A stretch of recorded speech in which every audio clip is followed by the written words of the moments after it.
Norėčiau pristatyti šitą ir forumo tokį nedidelį kaltininką, mūsų architektūros festivalį vaikams, kurio šių metų tema buvo kur paslėpti lobiai.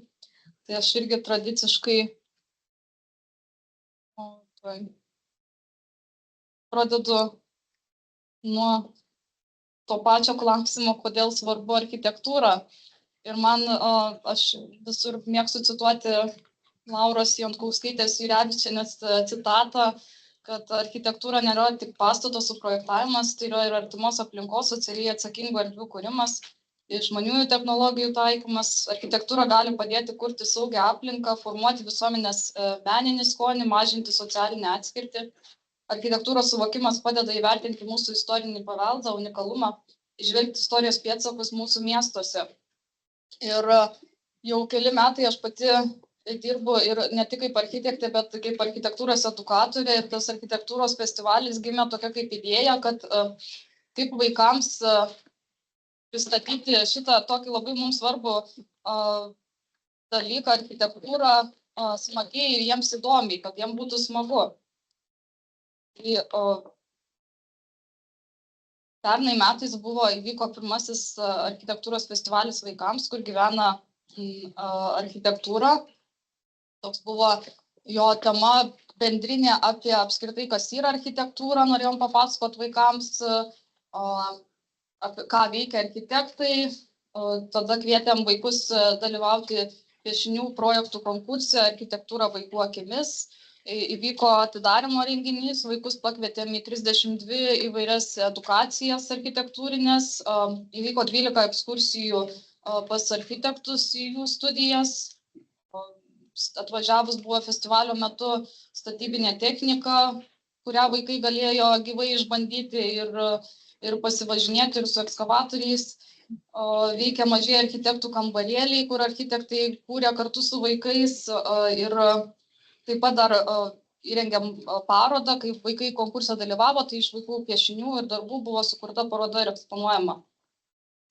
Ir pernai metais iš tikrųjų sulaukėm tikrai nemažo ir palaikymo ir kvietimų, kad šitas renginys taptų kasmetinis ir tarptautinis. Ir taip pasiryžom, kad pabandyti dar kartą ir šiais metais sukurti.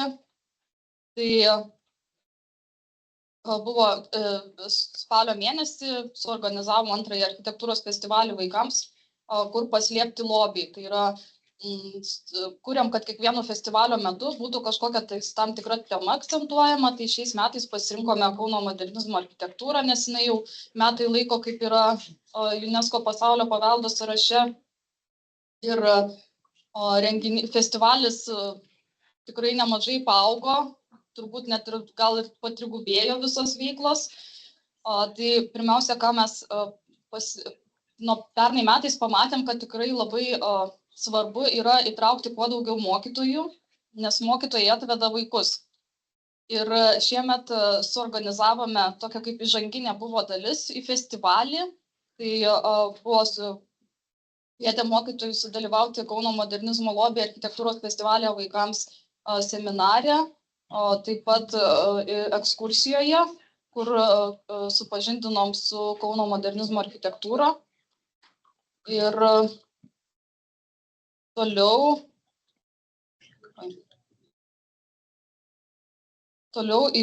jau spalio 7 dieną per Tarptautinę architektų dieną atidarėm festivalį. Tai jau ir sakiau pačioj pradžiai, tas festivalis buvo atidarytas būtent KTU architektūros mokykloje.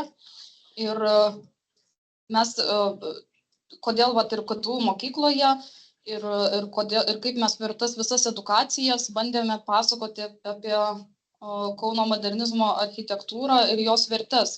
Tai su kiekviena edukacija ar kažkokia tais veikla festivalio mes pasakojom dviem temom. Arba tam tikrą istoriją apie tarpukario laikmetį, arba apie naują architektūrą, kuri, tarkim, po 100 metų bus verta UNESCO pasaulio paveldo sąrašo vardo. Tai KTU architektūros mokykla, tai jos ištakos irgi prasidėjo tarpukario laikmečiu. 1922 metais aukštųjų kursų pagrindų Kaune buvo įkurtas Lietuvos universitetas ir technikos fakultetas su architektūros katedra. Tai tarpukario laikmečiu prasidėjo architektūros studijos Kauno mieste. Ir šitam universitete dėstė tokie dėstytojai kaip Mykolas Songaila, Vytautas Landsbergis Žemkalnis, Vladimiras Dubeneckis. Kadangi tarpukariu prasidėjo architektūra ir mūsų festivalis čia prasidėjo ir su visom kitom veiklom mes taip pat kvietėm vaikus šiek tiek pažinti tą tarpukario laikmetį. Pavyzdžiui, su dangoraižių statyba, nes tarpukariu prasidėjo tuo metu vadino dangoraižiais 6 aukštų pastatus, daugiabučių statė. Pavyzdžiui, susipažinimą su skautų veikla, mes kvietėme edukatorę, kuri su vaikais statė skautišką architektūrą, kūrė, nes 1918 metais buvo įsteigtas Kauno mieste pirmasis skautų vienetas, veikęs iki 1940 metų. Arba, pavyzdžiui, sertifikuota tautinio paveldo produktų amatininkė, tautodailininkė Vilija Rapautienė su vaikais kūrė tautinio rašto juostas pynę, tai mes irgi kvietėme tuo pačiu pažvelgti į Centrinio pašto rūmų grindinį, kuris irgi nupintas pagal mūsų tautinio audimo raštą. Ir tuo pačiu pamiršau paminėti, kad tas pagrindinis festivalio veiklos vyko Centrinio pašto rūmuose. Ir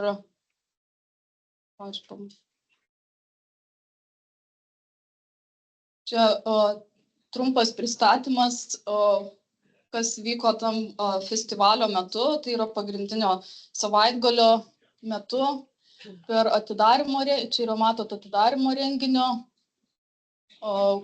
atidarymo renginyje koncertavo Juozo Naujalio muzikos gimnazijos mokiniai. Tai vėlgi irgi tą pačią istoriją kūrėm, nes Naujalis buvo pradininkas ir mūsų dainų šventės tarpukario laikmečiu. Čia galit matyti, kaip dangoraižį vaikai kūrė festivalio.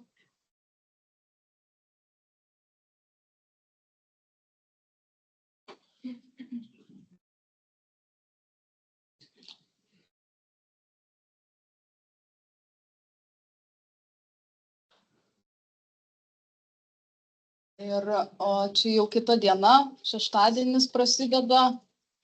Tai čia veikia tie mažieji architektų kambarėliai, žaidimų erdvės vaikams, edukacijos dirbtuvės. Infocentrą turėjom su knygynėliu. Šita veikla vaikams labiausiai iš tikrųjų patiko. Čia jau antrus metus kartojam, bet Ąžuolyno biblioteka atvažiavo su molio dirbtuvėmis. Turėjom dar šeštadienio metu 2 šokio pasirodymus.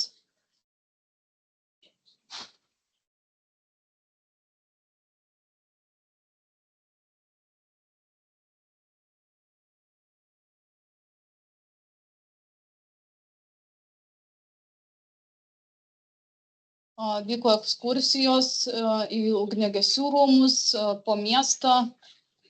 Su ugniagesių rūmais vaikams labai pasisekė, nes tuo metu buvo iškvietimas į kažkokį įvykį, tai vietoj pamatė gyvai išvažiuojančių ugniagesių automobilį.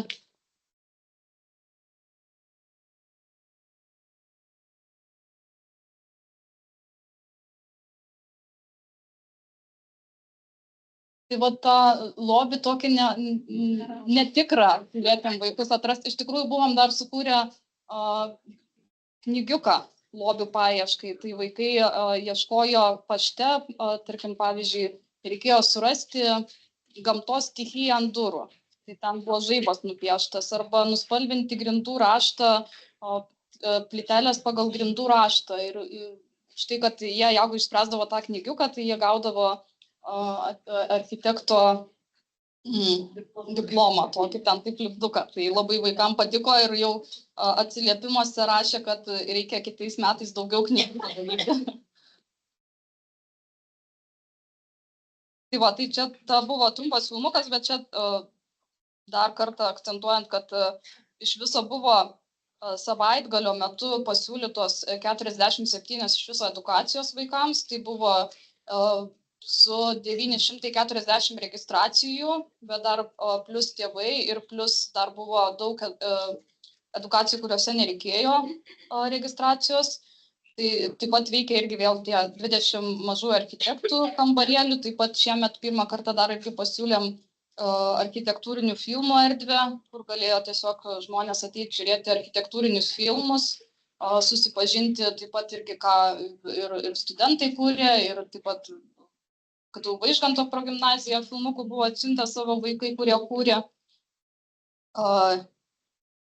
Žaidimų kūrėm specialių, kur tik tais būtent šitam festivaliui ir su Kauno modernizmo susiję buvo.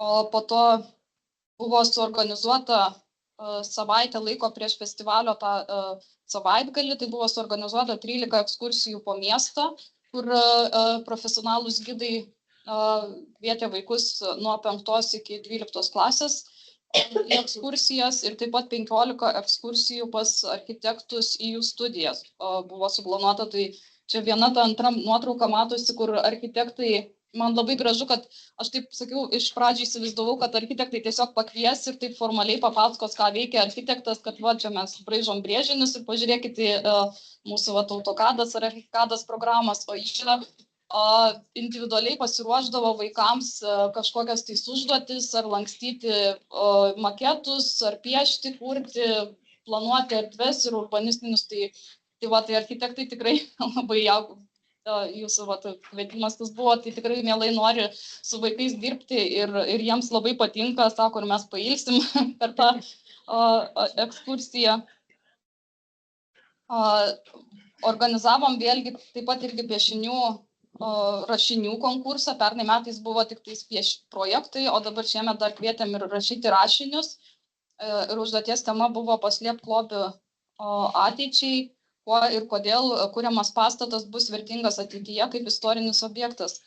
Tai noriu pasidalinti atsiliepimų vienu gražiu, nes iš tikrųjų mes taip visų vaikų darbai labai buvo unikalūs ir nuostabus.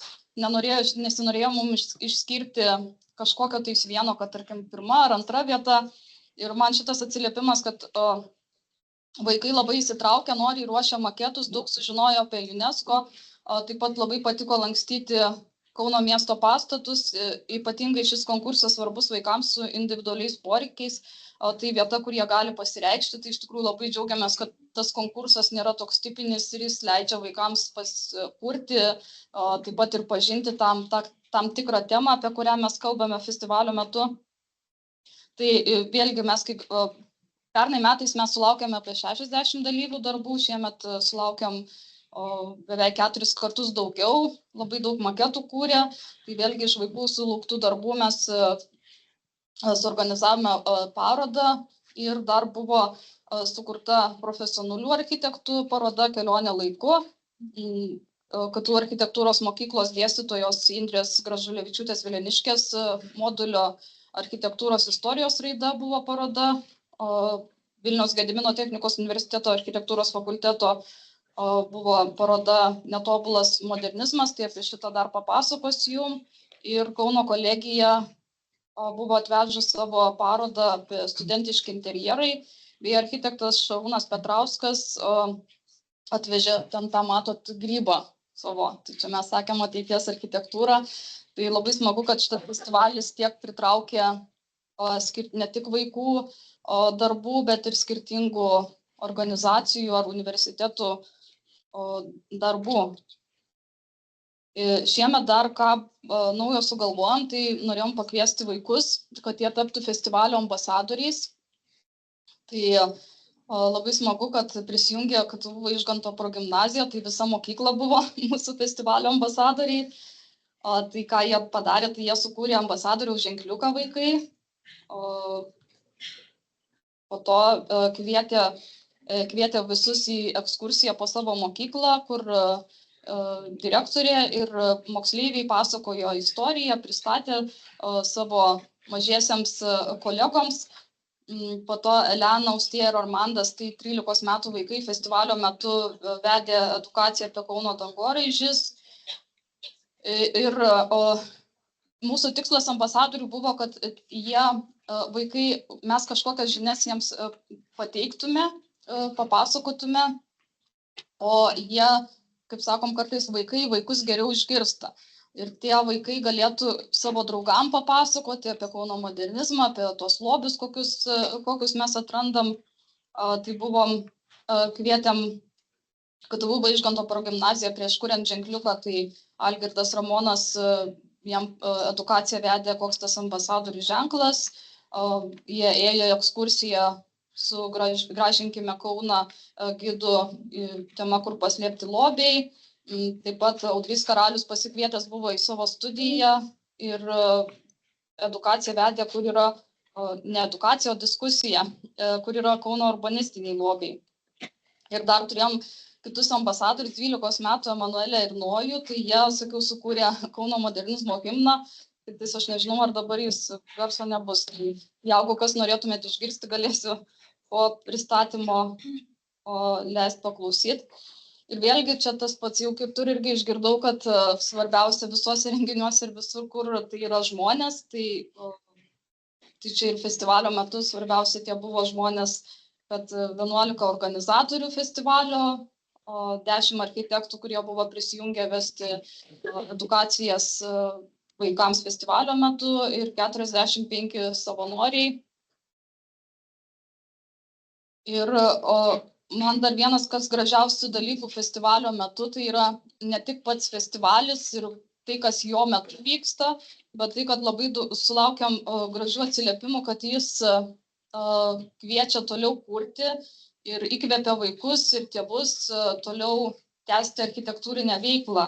Čia buvau dabar gavusi iš vienos mokytojos Giedrės Barštienės filmuką, kaip vaikai įkvėpti festivalio veiklų, jie toliau tęsia architektūrinės edukacijas ir vaikai kūrė įvairias veiklas. Tai labai to džiaugiuosi ir čia turbūt viena iš didžiausių vertybių šito renginio yra. Tai tiek, labai ačiū.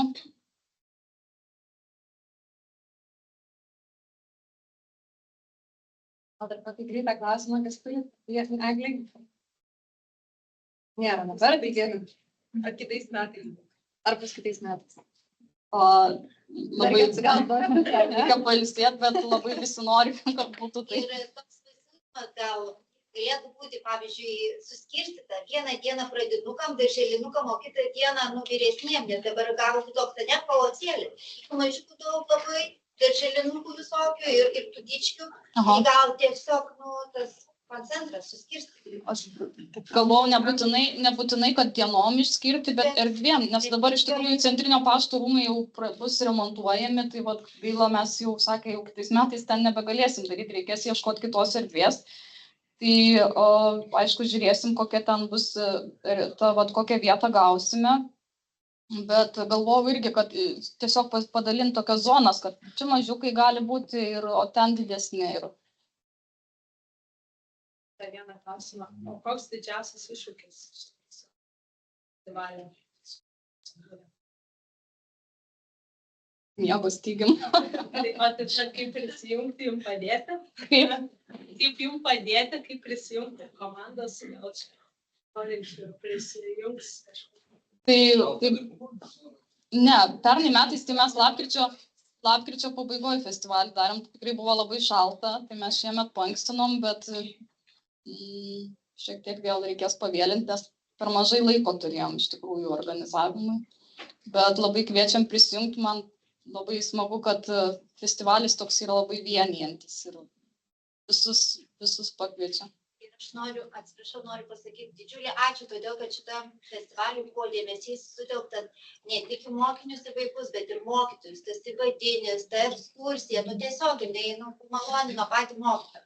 Jisai neliko nuošaly, jisai buvo įjungtas į visą tą procesą. Tai ačiū labai. Tai jum ačiū, mes labai tam didelę vertę matom mokytojam, kad įtraukti ir labai daug pagalbos, va, ir iš Daivos labai daug patarimų, visko, tai va Daiva ir pasiūlė, sakė, seminarą suorganizuokit. Tai be mokytojų mūsų festivalis tikrai nebūtų toks.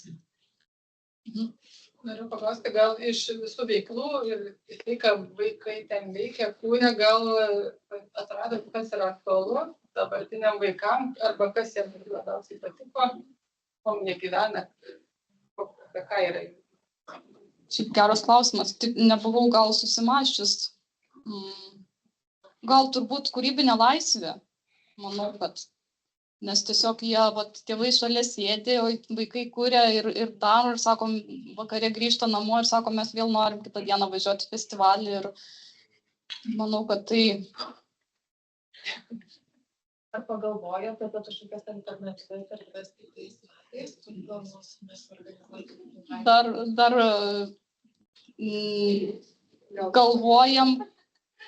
galvojam, bet minčių tikrai dar neturim. Mes, jeigu turit ką nors pakviesti, galim.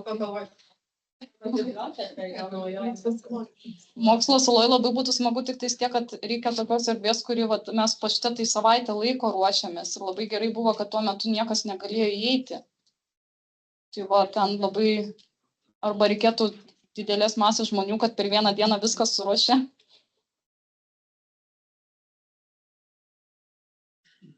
Bet tikrai mes, jeigu kviesit, tai